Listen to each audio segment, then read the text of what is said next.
What are the possibilities that you've never imagined? What are the possibilities that no one has ever imagined? What are the possibilities of things happening that you've never read about, you've never heard about? I love this question. This is an open-ended question to the universe.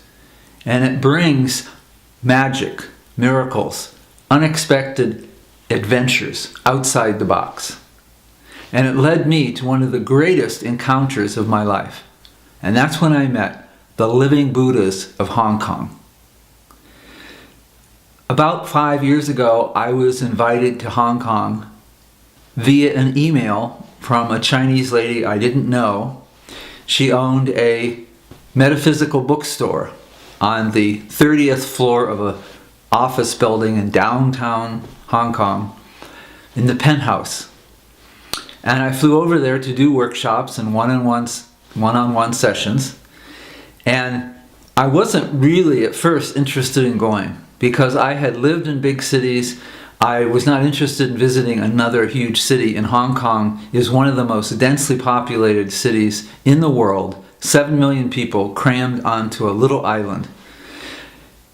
So I have learned something from my teachers, the shaman, the medicine men, the teachers from India that I have studied with. And one of those is to have an open spirit, an open mind, an open heart. And so I realized my personality, my ego, might not enjoy big cities, but there might be a gift there for me. So I asked my intuition. I asked higher source. And the way I do it is I ask for clear and undeniable signs in the next 3 days. And whatever signs I get or messages or guidance from my intuition, from higher self, whatever guidance I get in the next 3 days, I decide that is going to be in response to just one question. So the question I posed was, is it wise for me to go to Hong Kong? Is that a good thing for me to go to Hong Kong? That was the question. So everything that was going to come to me in terms of a sign or messages or clues or guidance was going to be about that question. And I asked for clear and undeniable signs. Not maybe, not ambiguous signs. If you have to ask, is it a sign or not, then it's not a sign. It needs to be something that really catches your attention.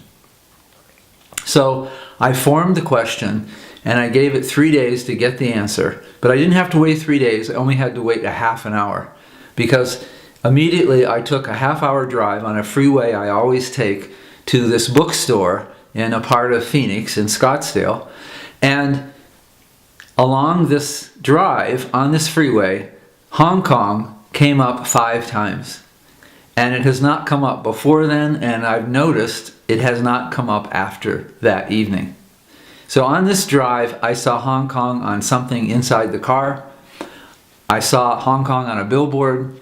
A big truck went by with Hong Kong splashed on the side of the truck.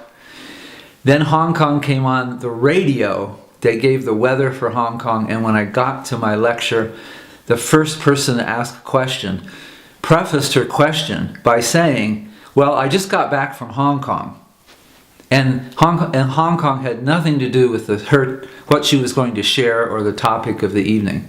So by the time I got that 5th sign, Hong Kong, way beyond mathematical probability, way beyond coincidence, and within my own personal signal system, within the signs that I've learned to trust are reliable and lead me to wonderful adventures, I realized that I had gotten the total go-ahead from Spirit to go to Hong Kong.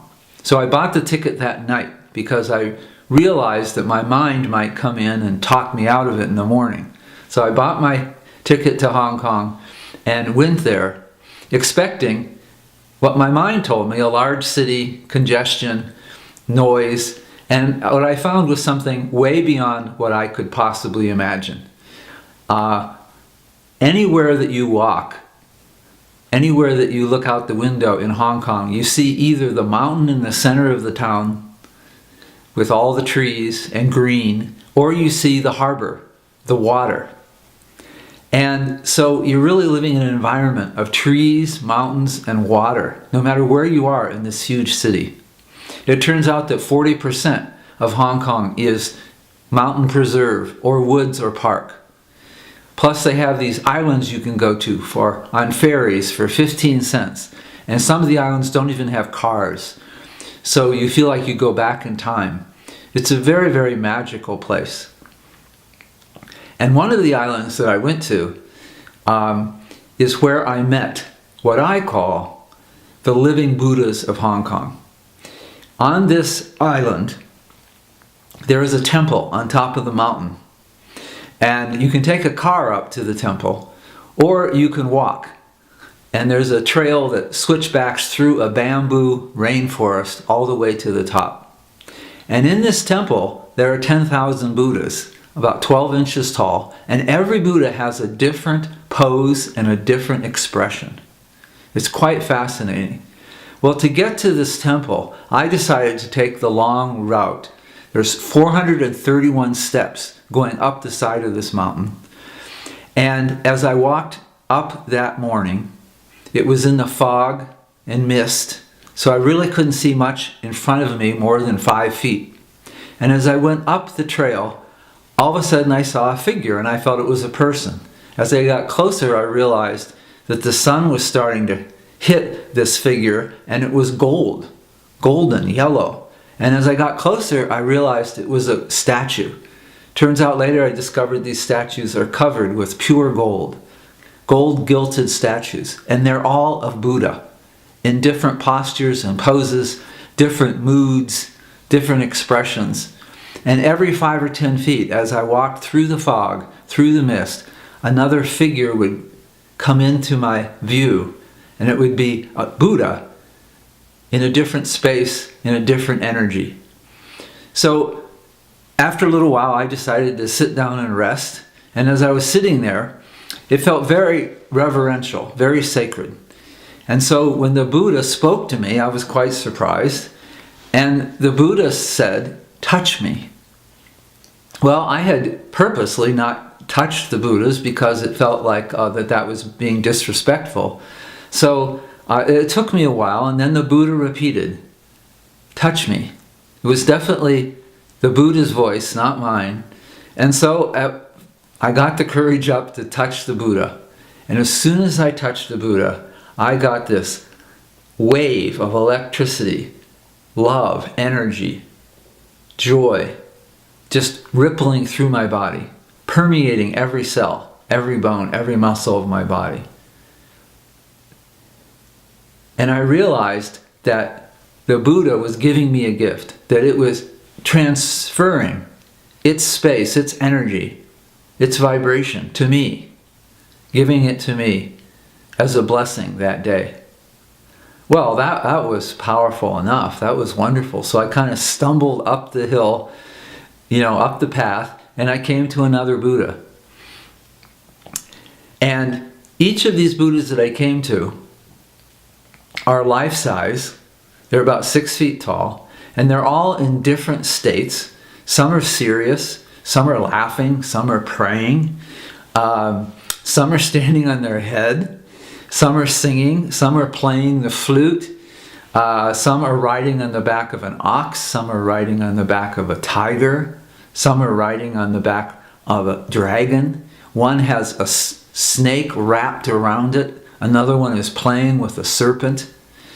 These Buddhas are young, old, middle-aged, they're female, they're male. They're dark-skinned, light-skinned, yellow-skinned, red-skinned. Every possible spectrum of humanity is represented in each of these Buddhas. It turns out there's 500 statues, life-size, gold-gilded statues of Buddha on this trail up the mountain. And as I came to each one, I would sit, and the Buddha would either vibrationally or verbally invite me to touch it. And I discovered that each Buddha is carrying a different gift, a different vibration, a different energy, feeling, or state. Some of the Buddhas were in the state of pure joy, bliss, and that's what got transferred to me when I touched the Buddha. Other Buddhas were conveying definitely prosperity, abundance. When I touched the Buddha, I just felt just so full, and anything was possible, anything was possible. Other Buddhas brought a very deep, deep sense of peace to my body and to my soul. Other Buddhas opened my heart, and I was flooded with compassion. Other Buddhas were very playful, and I would actually start giggling and laughing when I touched those Buddhas. Other Buddhas definitely emanated the space, the energy of freedom, and I felt so expanded, so free to create, to be whatever I wanted to be when I was in the presence of those Buddhas. So each Buddha conveyed this gift to me. Each Buddha conveyed this blessing to me. And so I would suggest to you right now, I would invite you to allow your intuition, to allow your soul to remind you of moments where you have encountered, perhaps not Buddha in that shape, but perhaps Buddha came to you in the shape of an animal or another person, or a sunset, or a beach, or a mountaintop, or a boulder. That Buddha came to you or a song, music. And so realize that Buddha has come to you, the Buddha state has come to you many, many times in many, many states. And allow yourself to reconnect with those moments and to feel the energy, feel the vibration, feel the blessing. And ask from your heart, what are the possibilities I can't imagine? And that open-ended question will invite, by the law of attraction, it will bring more of the same to you. It will bring more adventure, more magic. What are the possibilities I can't imagine? Thank you.